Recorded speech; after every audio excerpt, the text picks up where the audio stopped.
Kisah hidup Beethoven. Beethoven adalah seorang musisi terkenal dari Jerman yang sangat hebat. Beethoven seorang pianis berbakat. Pada usia 30 tahun, ia mulai kehilangan pendengarannya. Dan di usia kurang dari 50 tahun, ia benar-benar tuli. Walaupun tidak bisa bermain piano dalam konser, ia tetap menciptakan karya musik. Kisah hidupnya sangat menyedihkan, tapi orang-orang Eropa mengakuinya sebagai tokoh legendaris dari Eropa. Beethoven dari kecil menyukai musik dan sangat berbakat. Dia belajar musik dari ayahnya. Kemajuannya sangat cepat dan memiliki prestasi yang bagus. Pada tahun 1792, Beethoven pindah dari Jerman ke kota musik, Wiener, Austria. Di sana dia mengajar musik dan selalu terlibat dalam konser musik. Dia banyak menciptakan lagu. Ketika prestasi sudah banyak diraih dan mulai mahir dalam bermain piano, tiba-tiba bencana datang menghampirinya. Pendengarannya semakin hari semakin memburuk. Sampai 10 tahun lamanya, pendengarannya benar-benar tidak berfungsi. Tuli untuk selama-lamanya. Kehilangan pendengaran bagi seorang musisi itu sangatlah kejam. Dia sangat terpukul sampai ingin bunuh diri. Tetapi Beethoven berpikir kembali. Dia memikirkan murid-muridnya dan memikirkan para penggemarnya. Dalam keadaan tuli, dia berusaha menghadapi kesulitan dan terus menciptakan musik. Dia mempelajari musik dari seniornya, Mozart dan Haydn. Beethoven menciptakan musik tipe romantis yang sangat berpengaruh pada musik di dunia hingga sekarang.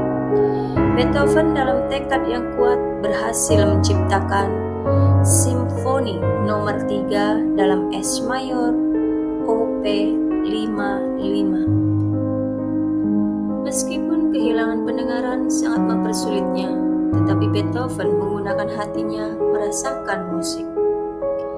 Setiap hari dia duduk di depan piano sambil memainkan piano, sambil mencatat melodi-melodi yang muncul dalam otaknya. Dia menggunakan pengalamannya. Beethoven melawan takdirnya sebagai orang tuli. Dia telah menciptakan karya-karya hebat. Dan melodinya yang mendunia adalah Simfoni nomor 5 dalam C minor OP 67. Ketika takdir menguji kita, kita tidak boleh menyerah. Jangan berhenti mengejar mimpi. Kita harus kuat tenaga mewujudkan impian kita. Karena suatu hari pasti akan berhasil.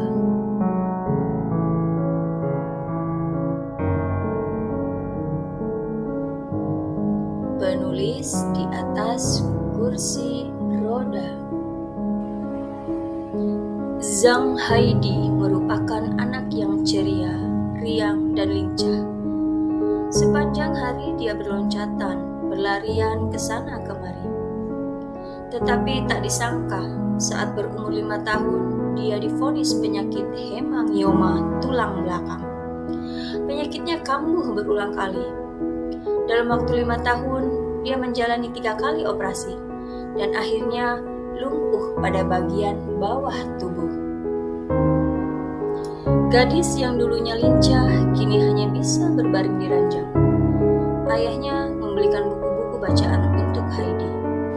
Ibunya membacakan buku cerita tentang kisah seorang penulis hebat, tentang orang buta dan lumpuh, tetapi tetap menulis cerita novel.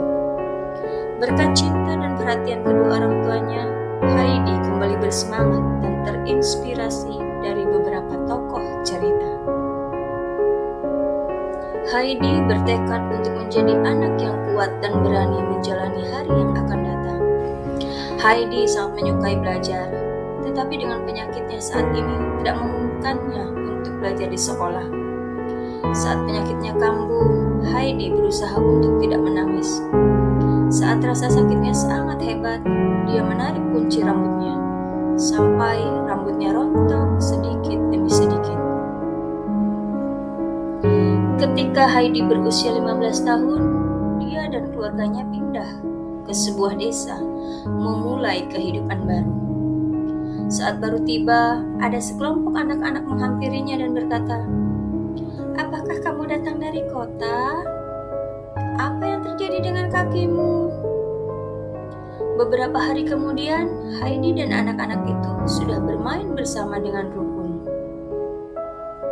Mereka semua bersedia mendorong kursi roda Heidi dan mengajaknya berjalan-jalan. Heidi menemukan ternyata dunia ini sangat luas. Pemandangan sangat indah dan kicauan burung yang merdu. Suatu ketika, karena kursi roda yang didorong teman-temannya terlalu cepat, sehingga Heidi jatuh dan tangannya terluka. Tapi Heidi dan teman-temannya tertawa bahagia. Heidi yang mencintai kehidupan, mengandalkan kemauan yang gigih dan kumpulan bahan sastra, dengan rajin dan tanpa lelah menulis. Hasil karangan dan terjemahnya terus-menerus diterbitkan. Akhirnya Heidi dapat mewujudkannya menjadi sastrawan dan memenuhi mimpinya tentang hidup yang indah.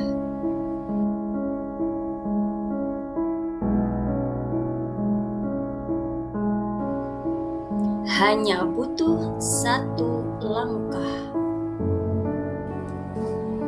Merkel dibesarkan di Jerman Timur. Ayahnya seorang dekan. Ayah Merkel mendidik anak-anaknya dengan keras, berharap mereka bisa unggul di antara teman-temannya. Merkel tidak mengecewakan harapan besar ayahnya. Ia belajar dengan keras. Merkel telah menunjukkan bakatnya dalam sains sejak lama. Tetapi karena ia tak pandai olahraga di antara teman-temannya, ia kelihatan agak pendiam. Merkel tidak pandai bergaul.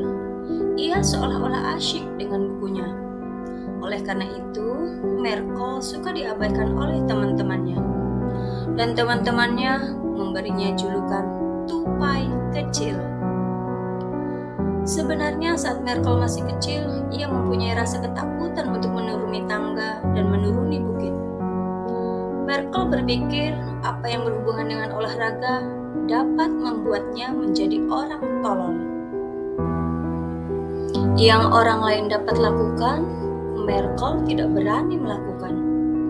Ia hanya membayangkan dan mempraktikannya dalam hatinya saja. Pikiran seperti ini membuat Merkel menjadi kacau. Tetapi ayah Merkel tidak bosan menjelaskan kepada putrinya bagaimana cara menuruni bukit dan terus-menerus mendorong dan memberinya semangat untuk selangkah lebih maju ke depan.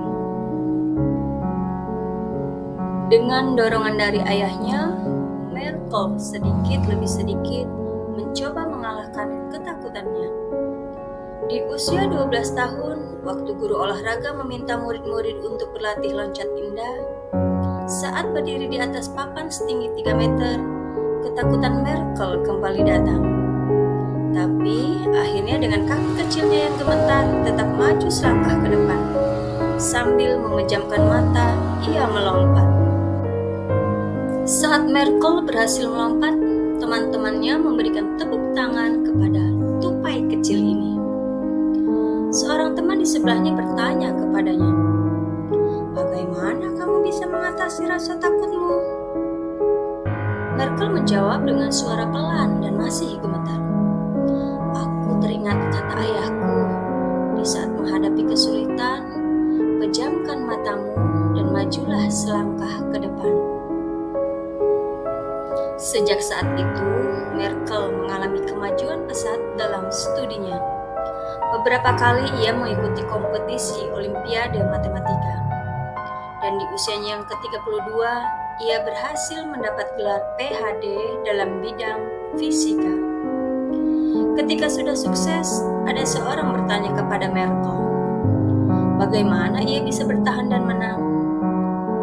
Marco menjawab, ayahku selalu berkata, ketika menghadapi kesulitan, jangan hentikan langkahmu. Tetaplah maju selangkah ke depan. Hanya perlu satu langkah. Setiap orang akan menghadapi tantangan dalam hidup. Beberapa orang akan mundur dari tantangan, sementara yang lain terus tegar melangkah maju. Ini adalah langkah yang mewakili kepercayaan diri dan keberanian, yang seringkali dapat membawa dunia baru.